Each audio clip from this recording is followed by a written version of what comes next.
नमस्कार मित्रांनो, श्री स्वामी समर्थ. माझं नाव श्री संकेत स्वागडे. मी आज कार्य ठिकाणी आलो आहे. आयुर्वेदिक सल्लागार म्हणून त्याच्या टीममधून काम करतो. तर 2 महिने आधी आपण काकींना अमृत ज्यूस दिलं होतं मणक्या आजारावरती. आता ते जे काय सांगतायत ना, अमृत ज्यूस घेण्याआधी कुठला आजार होता आणि अमृत ज्यूस घेतल्यानंतर काय फरक पडला त्यांचे तोंड सांगा.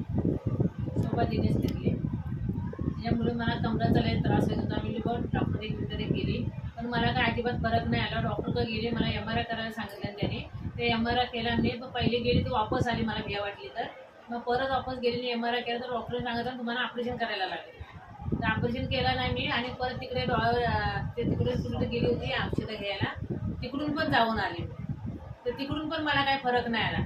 मग मला माझं जावं म्हणाले हे औषध आहे ते चालू करून बघा, तुम्हाला फरक येईल. पाय बी माझं लय दुखायचं, म्हणजे मला अजिबात काही फरक नव्हता येत. पण हे औषधं घेतल्यापासून मला फरक आहे. पायासाठी काय केलं? पायासाठी हे औषधं दिल्यापासून मला फरक आहे. लय डॉक्टरी करून तुम्ही काय लोकांना काय सांगाले? लोकांना मला फरक आला, तुम्हाला पण फरक आहे, तुम्ही घ्या औषधं.